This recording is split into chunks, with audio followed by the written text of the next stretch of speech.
हिंदी प्रथम 1.1 में आप सभी का हार्दिक स्वागत है। आज हम रा के रूप आपको बताएंगे। रा कितने प्रकार से लिखा जाता है, चलिए देखते हैं। देखिए, एक तो सामान्य रूप से इस प्रकार रा लिखा जाता है, ठीक। और दूसरा देखिए, खड़ी पाई होती है, यहाँ ऐसे लगता है, इस प्रकार रा लिखा जाता है। तीसरा देखिए, तीसरा जैसे ट्रक में लिखते हैं इस प्रकार लिखा जाता है, ये यहाँ ये वाला रा।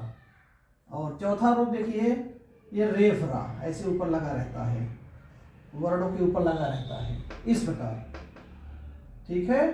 इसे रेफ रा कहते हैं, उड़ंकू रा कहते हैं। चलिए, इससे हम लोग एक एक वर्ड बनाते हैं।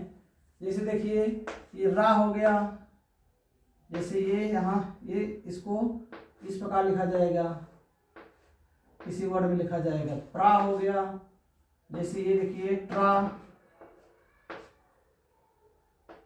इसको देखिए किस प्रकार, जैसे कर्म में हम प्रयोग कर लेते हैं, ये हो गया ना, इसका प्रयोग हो गया कर्म में, ठीक। तो ध्यान देना है, ये सामान्य रा, पदेन रा, ये रेफ रा या उड़ंकू रा। रा के इतने रूप होते हैं, कंफ्यूज नहीं होना है, ध्यान से देखेंगे सब समझ में आएगा, ठीक है। अब इसका अगर देखेंगे, इस वाले रा में क्या है, तो रा हलंत है, हरस्व आ है। रा हलंत हरस्व आ, ये वाला रूप है रा का।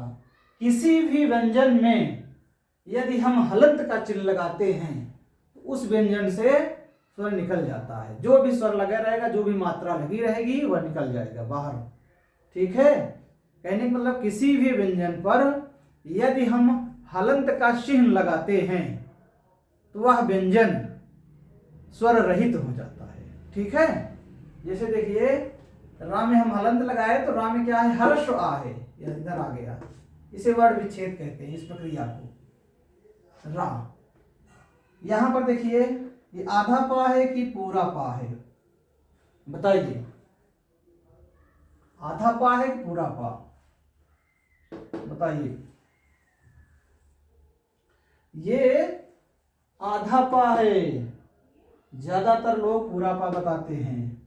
ध्यान देना है, प्रा प्रा, पा को हम जल्दी बोलते हैं, रा पे आते हैं, रामेश्वर को बोलते हैं, ठीक है। ये क्या है, आधा पा है। आधा पा है तो पा हलंत लगाएंगे, इसके बाद स्वर नहीं आएगा।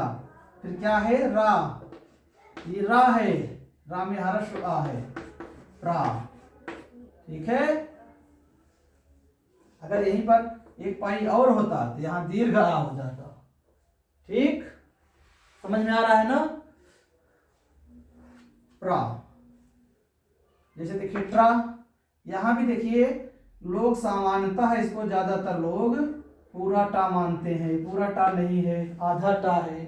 ट्रा, ट्रा बोलते हैं ना, टा जल्दी बोलते हैं, रा में आ बोलते हैं, ट्रा, ठीक है। यहां देखिए, टा पे हलंत लगा, फिर रा हुआ, तो इसका रूप क्या है, ये टा हलंत, टा हलंत, ठीक है। ट्रा, जो बोलते हैं वही लिखते हैं, इसीलिए देवनागरी लिपि एक वैज्ञानिक लिपि है। हिंदी की देवनागरी लिपि एक वैज्ञानिक लिपि है, जो बोलते हैं वही लिखते हैं। हिंदी में कुछ साइलेंट नहीं होता है, देखिए। ट्रा, आधा टा हुआ, ट्रा। फिर इसके बाद क्या आएगा, रा, रा में क्या है, हर्ष आ है, यहाँ कोई मात्रा नहीं है, इसलिए हर्ष आ है रा में, देखिए वही बना। फिर ट्रा, यहां देखिए प्रा, यहां देखिए रा। इधर देखिए कर्म में, कर्म में का में क्या है, का हलंत, हर्ष आ हो जाएगा। का के बाद क्या हो जाएगा, क्योंकि का पर कोई मात्रा नहीं है, लेकिन पूरा व्यंजन है। जब पूरा व्यंजन रहेगा, उसको लिखकर हम हलंत लगाएंगे तो उसमें से हर्ष आएगा बाहर। का, कर्म, कर्म, का के बाद हम क्या बोलते हैं, रा।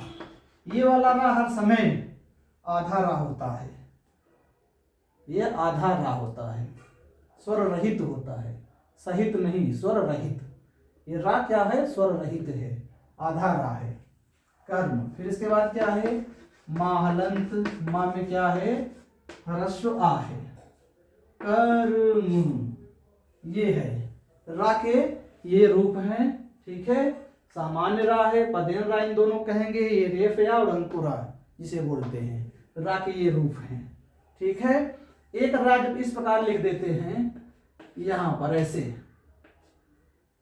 इसमें क्या है, रा में, इसमें ध्यान देना है रा हलंत, यहां अगर इस प्रकार बोली बनी रहे ध्यान देना है दीर्घ ऊ है, ये रू है, ठीक है। अगर इस प्रकार रा लिखा रहे तो रा हलंत, रा में क्या है, इसमें छोटा ऊ है, ये रूप है।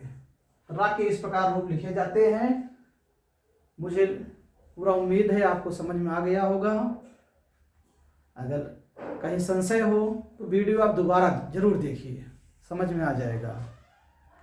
आगे वर्ण विच्छेद हम बताएंगे आपको, ठीक है। वीडियो अच्छा लगा हो तो आप लोग लाइक, सब्सक्राइब, शेयर जरूर करें। धन्यवाद।